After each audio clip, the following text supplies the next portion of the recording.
नमस्कार, आप देख रहे हैं वीयू न्यूज पावर्ड बाय विनय उजाला। आइए नजर डालते हैं आज की प्रमुख खबरों पर। पेरू में जेनजी प्रदर्शन, 1 की मौत 100 घायल।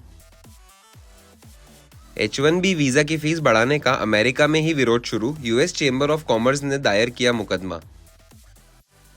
अमेरिकी राष्ट्रपति ट्रंप के पूर्व एनएसए जॉन बोल्टन पर कुल 18 आरोप, जल्द होगी सुनवाई। पाकिस्तान के नॉर्थ वजीरिस्तान में आर्मी कैंप पर आत्मघाती हमला, 7 पाकिस्तानी सैनिकों की मौत, 13 घायल। निवेश को लेकर कर्नाटक और आंध्र प्रदेश के आईटी मंत्रियों में छिड़ी जुबानी जंग, एक दूसरे पर साधा निशाना। बेंगलुरु में कॉलेज वॉशरूम में सीनियर से दुष्कर्म करने के आरोप में छात्र गिरफ्तार। स्वदेशी तेजस विमान ने भरी पहली उड़ान। त्योहारी सीजन में ठप हुई आईआरसीटीसी की वेबसाइट ऐप, लाखों यात्री परेशान। डीयूएसयू की संयुक्त सचिव दीपिका पर प्रोफेसर को थप्पड़ मारने का आरोप, पुलिसकर्मी भी थे मौजूद। दिल्ली के वसंत कुंज इलाके में दर्दनाक हादसा, तेज रफ्तार वाहन ने बच्चे को मारी टक्कर, मौत। एमपी में बनेंगे 200 हेलीपैड, कॉलेज, हॉस्पिटल और होटलों पर उतरेंगे हेलीकॉप्टर। सीएम आवास पर कल किसान सम्मेलन, भोपाल और नर्मदापुरम संभाग के किसान होंगे शामिल। भोपाल की बेटियां पीएम मोदी की मौजूदगी में स्टैच्यू ऑफ यूनिटी परिसर में देंगी बैंड प्रस्तुति। जबलपुर में होटल के कमरे से मिला युवक का शव, 2 दिन से था लापता। महाकाल मंदिर में शनि प्रदोष से शुरू होगी दीपावली पर्व, धनतेरस पर होगा बाबा महाकाल का अभिषेक। उज्जैन में हेरिटेज होटल के नाम पर श्रद्धालु से 30,000 की ठगी, इसने बैंक अकाउंट फ्रीज कर वापस दिलवाए रुपए। इंदौर में नंदलालपुरा के हर किन्नर का होगा मेडिकल टेस्ट। इंदौर में बीजेपी कार्यकर्ता की डंडों से पीटकर हत्या, 13 दिन बाद भी आरोपी को नहीं पकड़ पाई पुलिस। खंडवा में मासूम को 5 इंजेक्शन का हेवी डोज दिया, मौत। परिजन बोले पेट दर्द था, निमोनिया बताकर किया इलाज। इंदौर रोड पर आइशर की टक्कर से डॉक्टर की मौत। भोपाल के सरोजनी नायडू महाविद्यालय में राष्ट्रीय शिक्षा नीति 2020 पर कार्यशाला आयोजित, इंदर सिंह परमार ने छात्रों और शिक्षकों को नीति की दी जानकारी। भोपाल के सरोजनी नायडू कन्या महाविश्वविद्यालय में राष्ट्रीय शिक्षा नीति 2020 पर कार्यशाला आयोजित की गई। कार्यक्रम में उच्च शिक्षा मंत्री इंदर सिंह परमार मुख्य अतिथि के रूप में शामिल हुए। उन्होंने छात्राओं से नई शिक्षा नीति से जुड़े अनुभव साझा किए और शासन की योजनाओं की जानकारी दी। मंत्री ने बताया कि शिक्षकों को भी नीति के प्रत्येक बिंदु की जानकारी दी गई है और सभी प्रश्नों के समाधान किए गए हैं। इस मौके पर परमार ने कहा कि आरएसएस पर प्रतिबंध लगाने के प्रयास पहले भी असफल रहे हैं, क्योंकि कानूनी रूप से रोक लगाई जा सकती है, सामाजिक रूप से नहीं। देखिए, राष्ट्रीय शिक्षा नीति के कई सारे पार्ट है, उसमें से हमारा जो अध्यादेश है उसमें जो बदलाव हुए जिसको 14(1) और 14(2) के रूप में दिया गया है, उसमें क्या क्या प्रावधान है ये सारे हमारे शिक्षकों को, सारे प्राचार्यों को क्लियर होना चाहिए। उसके लिए कार्यशाला का मुख्य रूप से आयोजन है। और भी राष्ट्रीय शिक्षा नीति के जो बिंदु है उनमें कोई किसी को समाधान पूछना है तो वो समाधान भी आज इस कार्यशाला में उनको मिलेगा, ताकि उनके यहाँ जब एडमिशन का विषय तब छात्र इधर नहीं हो, वहीं समाधान कर दे। इस प्रकार का ये पूरे मध्य प्रदेश में हमने क्रम चलाया है, जो सब संभाग के आज आखिरी संभाग यहाँ संपन्न हो रहा है। ऐसा है, अभी इमरजेंसी लगा के श्रीमती इंदिरा गांधी ने देख लिया है, राष्ट्रीय स्वयंसेवक संघ यहाँ के समाजव्यापी संगठन हो चुका है, उस पर किसी भी प्रकार से प्रतिबंध नहीं लग सकता है, कानून रूप से लग सकता है, समाज में वो प्रतिबंधित नहीं होगा। वो प्रयोग करके देख ले, उनको असफलता लगेगी। भोपाल के 883 निजी स्कूलों को फीस की जानकारी समय पर न देने पर कारण बताओ नोटिस जारी, अधिकारियों ने कहा कि दीपावली तक विवरण न देने पर होगी सख्त कार्रवाई। भोपाल में 883 निजी स्कूलों पर जिला शिक्षा विभाग ने कारण बताओ नोटिस जारी किया है। इन स्कूलों ने तय समय पर फीस की जानकारी पोर्टल पर अपलोड नहीं की थी। जिला शिक्षा अधिकारी NK अहिरवार ने बताया कि पहले स्कूलों को 3 दिन का समय दिया गया था, जिसे अब दीपावली तक बढ़ाया गया है। कई स्कूलों के प्रधानाचार्यों ने अतिरिक्त समय की मांग की थी। अधिकारी ने साफ कहा कि अगर तय समय पर विवरण नहीं दिया गया तो सख्त कार्रवाई होगी। विभाग ने 25,000 से कम फीस वाले स्कूलों को शपथ पत्र देने के लिए कहा है। गौरतलब है कि प्रदेश में 35 CBSE स्कूल भी इस सूची में शामिल हैं। देखिए, ये शासन के आदेश थे कि जो भी निजी विद्यालय हैं उन्हें अपने फीस का जो स्ट्रक्चर है उसको पोर्टल पर अपलोड करना है।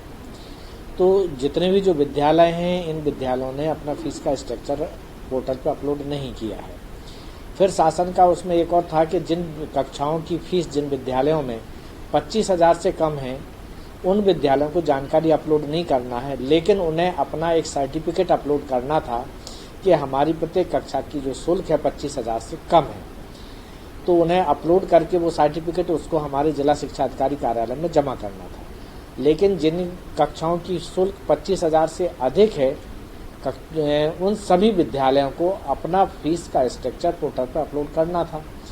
शासन के द्वारा समय समय पर इनको टाइम भी दिया गया अपलोड करने के लिए, लेकिन ये विद्यालय हैं, इन्होंने शासन के आदेशों को अनदेखा किया है और नहीं किया, तो मजबूर होकर के इनको नोटिस जारी करना पड़ा। कब तक की इनको वार्निंग दी गई है, कोई टाइम पीरियड? हाँ, इनके लिए वैसे टाइम पीरियड 3-4 दिन का दिया गया था, लेकिन अभी कुछ संस्था प्रधान आए थे तो उनका ये कहना था कि पोर्टल नहीं चढ़ रहा है और उस पर जो है जानकारी अपलोड नहीं हो रही है। तो मैंने कहा जाकर के आप अपने कार्यालय में या अपने जाकर के पता करें क्यों नहीं है ये समस्या आ रही है और उसको आप कराएं, और नहीं फिर दीपावली के बाद हम फिर आपके लिए कार्रवाई की प्रस्तावित करें। यदि कोई जानकारी पोर्टल पर नहीं देता या सर्टिफिकेट आपको नहीं देता है तो क्या कार्रवाई की जाएगी? इनके ऊपर जो भी अनुशासनात्मक कार्रवाई होगी, वैधानिक जो कार्रवाई होगी वो की जाएगी और कार्रवाई के लिए वरिष्ठ कार्यालय को भी लिखा जाएगा। इंदौर में किन्नरों के 2 गुटों के विवाद के बाद भाजपा प्रतिनिधि मंडल पहुंचा पुलिस कार्यालय। देश भर में किन्नर समाज में फैला आक्रोश। इंदौर में किन्नरों के 2 गुटों के बीच विवाद बढ़ने पर भाजपा का प्रतिनिधि मंडल पुलिस कमिश्नर कार्यालय पहुंचा। सांसद, विधायक और नगर अध्यक्ष सुमित मिश्रा ने सभी किन्नरों की मेडिकल जांच और पंजीकरण की मांग की ताकि असली नकली का विवाद खत्म हो सके। अधिवक्ता सचिन सोनकर ने मुस्लिम किन्नरों पर धर्म परिवर्तन का दबाव बनाने का आरोप लगाया, जबकि सोनम भास्कर ने बताया कि झगड़ा ट्रेन में नेक के बंटवारे को लेकर हुआ था। किन्नर समाज की कल की घटना से इंदौर की छवि बड़ी धूमिल हुई है। आज इस विषय को लेकर एक प्रतिनिधि मंडल भारतीय जनता पार्टी का माननीय पुलिस कमिश्नर महोदय से मिला है। इस पूरे मामले की निष्पक्ष जांच और इसके मूल कारणों का पता लगाने का हमने आग्रह किया है। साथ ही सभी किन्नरों का आइडेंटिफिकेशन, उनका पंजीयन हो जाए। शहर में यदि इनके कहीं इलाकों को लेकर कहीं कोई गलतफहमी है तो वो वेरिफिकेशन हो जाए। सभी का स्वास्थ्य परीक्षण ठीक से हो जाए और स्वास्थ्य परीक्षण की जांच भी सार्वजनिक की जाए। इसके अलावा भी कुछ अवैध वसूली की शिकायतें भी लगातार प्राप्त हो रही हैं। तो जो हमारे किन्नर समाज के बंधु नहीं हैं, उनके अतिरिक्त जो अवैध वसूली में शामिल रहते हैं, उनकी भी सबकी पहचान की जाए और इस पूरे मामले की निष्पक्ष जांच करते हुए इस मामले से इंदौर की छवि धूमिल ना हो, इसका प्रयास किया जाए।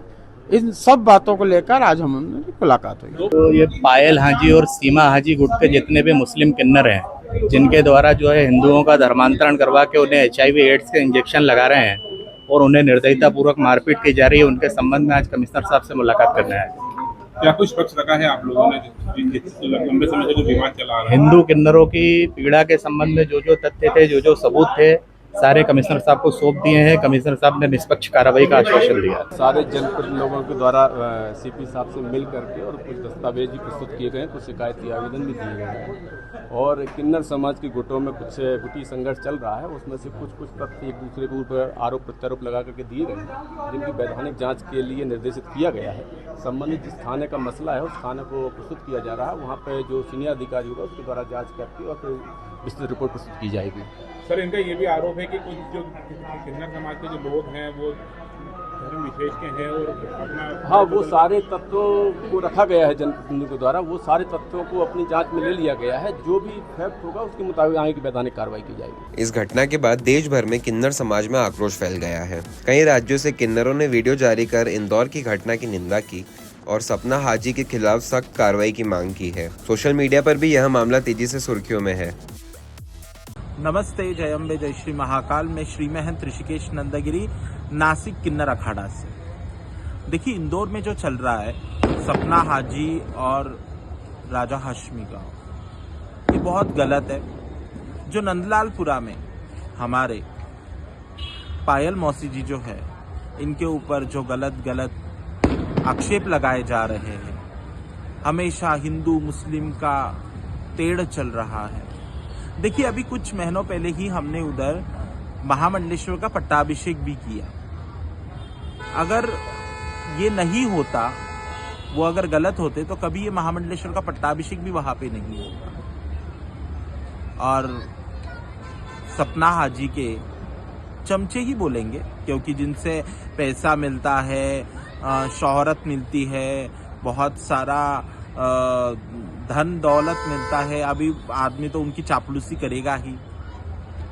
माननीय एडवोकेट सचिन सोनकर जी, ये जो आप गलत स्टेटमेंट कर रहे हो, हर एक किन्नरों के ग्रुप में जो डाल रहे हो, कहीं जगह आपकी रिकॉर्डिंग भी है, कहीं जगह पे आप लिख के भी डाल रहे हो, हम सभी चीजें देख रहे हैं, लेकिन किसी के ऊपर आरोप करते समय 100 बार सोच कर। श्री महाकाल, मैं मेवाड़ महामंडलेश्वर ईश्वरी नंदगिरी मेवाड़। मुझे बहुत दुख है कि इंदौर में जो नंदलालपुरा में किन्नर के साथ में, अरे 1-2 नहीं, पूरे 30 किन्नर हैं। बहुत दुख है मुझे, पर हमारा किन्नर समाज आपको छोड़ेगा नहीं, ये कान खोलकर सुन ले आप। मैं मेवाड़ महामंडलेश्वर, जो भी सरकार से उच्च कार्रवाई होगी, हम आप पर कार्रवाई करेंगे। जय श्री महाकाल, मैं महामंडलेश्वर पार्वती नंदगिरी धुलिया से किन्नर अखाड़े की उपाध्यक्ष हूँ। और वीडियो बनाने की एक कारण है मेरा कि जो इंदौर में सपना हाजी खेल कर रही है, ये सबसे गलत खेल है। जो हमारे नंदलालपुर के किन्नर है, जिन्होंने जहर पी लिया इनके कारण, क्योंकि इन्होंने सनातन हिंदू धर्म पे जो आरोप लगाया सनातनी किन्नरों पे कि मुसलमान होते हैं करके, ये सरासर गलत है। हमारे आचार्य जी डॉक्टर लक्ष्मी नारायण त्रिपाठी जी को गद्दी मिली, इनके पेट में जलजला हो गया। तो इन्होंने गलत अफवाह उड़ाने लग गए। 1 साल से हमारे जो नंदलालपुरा के किन्नर है, वो टेंशन में है, उनकी मनस्थिति खराब है। ये पायल जी जो है हमारी, वो सनातन के लिए लड़ने वाला इंसान है, जिसने कभी किसी से गलत काम नहीं करवाया। उन पे इन्होंने आरोप लगाया है, आचार्य जी पे, हमारे अखाड़े पे आरोप लगाया है, ये सरासर गलत है। भोपाल जिला चिकित्सालय में पार्किंग पूरी तरह बंद, अब केवल मरीजों के वाहनों को ही अंदर जाने की अनुमति। भोपाल के जिला चिकित्सालय में मरीजों और उनके परिजनों की सुविधा को ध्यान में रखते हुए कई बदलाव किए गए हैं। अस्पताल परिसर में पार्किंग पूरी तरह हटा दी गई है। अब केवल मरीजों को लेकर आने वाले वाहन ही अंदर तक जा सकेंगे, लेकिन किसी भी वाहन की पार्किंग अस्पताल परिसर में नहीं होगी। इस निर्णय से परिसर में अव्यवस्था कम होगी और सफाई व्यवस्था में सुधार आएगा। CMHO मनीष शर्मा ने बताया कि अस्पताल में स्वच्छता पर विशेष ध्यान दिया जा रहा है, ताकि मरीज के स्वास्थ्य पर कोई नकारात्मक प्रभाव न पड़े। हाँ, बिल्कुल परिवर्तन हमने करा है। आप लोगों को दिख रहा होगा, इसमें पार्किंग स्पेशियस हो गया, काफ़ी साफ सफाई भी कर दी है, किचन का भी कर दिया हम लोग, और 2-3 काम और भी हम लोग शीघ्र करेंगे उसको। करणी सेना की प्रदेश स्तरीय बैठक में 21 दिसंबर को हरदा में जन क्रांति न्याय आंदोलन करने का निर्णय। पुलिस लाठीचार्ज के विरोध में किया जाएगा प्रदर्शन। भोपाल के रविंद्र भवन में करणी सेना परिवार की प्रदेश स्तरीय बैठक आयोजित की गई, जिसमें 21 दिसंबर को हरदा में जन क्रांति न्याय आंदोलन करने का निर्णय लिया गया।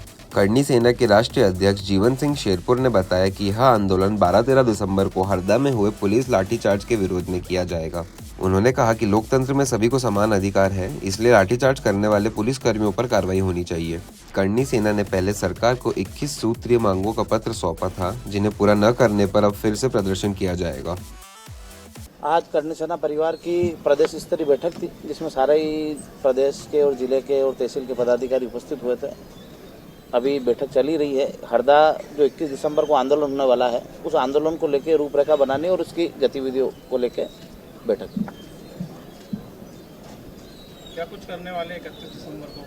21 दिसंबर जो है हरदा में एक बहुत विशाल कार्यक्रम होने वाला है।